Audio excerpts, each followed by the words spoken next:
तुम एक ऐसी जगह जा रहे हो जहां दुनिया खत्म होती हुई फील होती है। ना शहर, ना भीड़, ना आवाज, सिर्फ बर्फ, हवा और एक अजीब सी साइलेंस जो इतनी गहरी है कि तुम अपने खुद के थॉट्स सुन सकते हो। ये कहानी है तिशानी दोशी की, जो एक एक्सपीडिशन पर जाती हैं दुनिया के सबसे दूर और आइसोलेटेड कॉन्टिनेंट अंटार्कटिका। उनकी जर्नी शुरू होती है मद्रास, आज का चेन्नई से, और वो ट्रैवल करती हैं अंटार्कटिका तक। ये सिर्फ एक ट्रैवल स्टोरी नहीं है, ये एक डीप एक्सपीरियंस है जो उन्हें पास्ट, प्रेजेंट और फ्यूचर के बारे में सोचने पर मजबूर करता है। जब वो अंटार्कटिका पहुंचती हैं, उन्हें सबसे पहले जो चीज फील होती है वो है वास्ट एम्प्टीनेस। हर तरफ व्हाइट लैंड, आइस और कोल्ड विंड्स।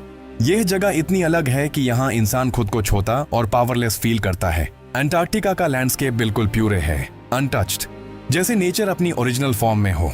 यहाँ न पोल्यूशन है, न ह्यूमन इंटरफियरेंस, और इसी वजह से यह जगह साइंटिस्ट्स के लिए बहुत इंपॉर्टेंट है। तिशानी दोशी एक स्टूडेंट ग्रुप के साथ जाती हैं जिसका नाम है स्टूडेंट्स ऑन आइस। इस प्रोग्राम का एम है यंग लोगों को एनवायरनमेंट के बारे में अवेयर बनाना ताकि वो फ्यूचर में बेटर डिसीजंस ले सकें। अब यहाँ से स्टोरी और इंटरेस्टिंग हो जाती है। तिशानी अंटार्कटिका को सिर्फ एक प्लेस के रूप में नहीं देखती, बल्कि एक टाइम मशीन की तरह देखती हैं। वो हमें ले जाती हैं मिलियंस ऑफ ईयर्स पीछे। एक वक्त था जब अंटार्कटिका इंडिया का पार्ट था। हाँ, ये सच है।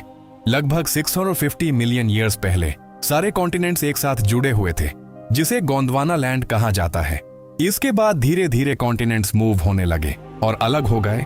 इंडिया नॉर्थ की तरफ मूव करके एशिया से टकरा गया और हिमालयास का फॉर्मेशन हुआ। ये सब प्रोसेस मिलियंस ऑफ ईयर्स में हुआ और अंटार्कटिका अपनी जगह पर आइसोलेटेड रह गया, आइस से कवर हो गया। ये पास्ट ह्यूमन एक इंपॉर्टेंट लेसन देता है। अर्थ कॉन्स्टेंटली चेंज होती रहती है, लेकिन ये चेंजेस नेचुरल स्पीड पर होते हैं। लेकिन अब प्रॉब्लम यह है कि इंसान ने इस नेचुरल प्रोसेस को डिस्टर्ब कर दिया है।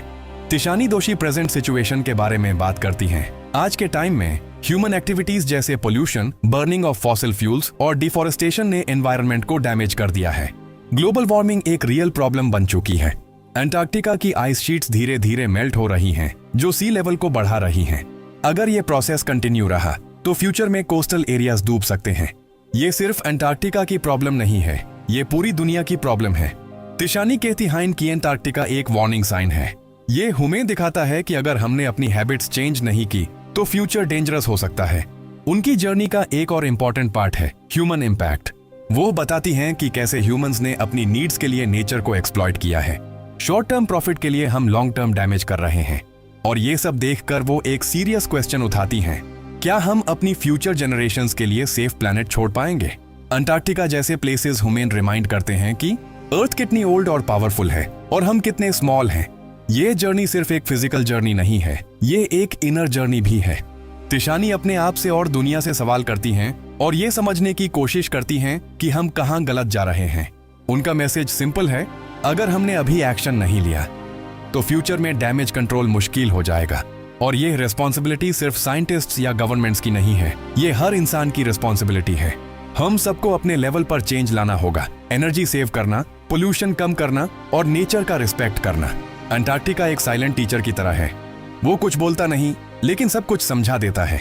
और जब तिशानी वहां से लौट रही होती हैं, उनके माइंड में एक क्लियर थॉट होता है, अर्थ हमारी नहीं है, हम अर्थ के हैं। और अगर हमने इसका ध्यान नहीं रखा तो एक दिन ये ब्यूटीफुल प्लैनेट सिर्फ एक मेमोरी बन सकता है। इसलिए ये स्टोरी सिर्फ एक जर्नी की नहीं है, ये एक वार्निंग है, एक मैसेज है कि अभी भी टाइम है, हम समझ जाएं और अपनी गलतियों को ठीक कर लें, वरना journey to the end of the earth सिर्फ अंटार्कटिका तक सीमित नहीं रहेगी, बल्कि पूरी दुनिया उसका हिस्सा बन जाएगी।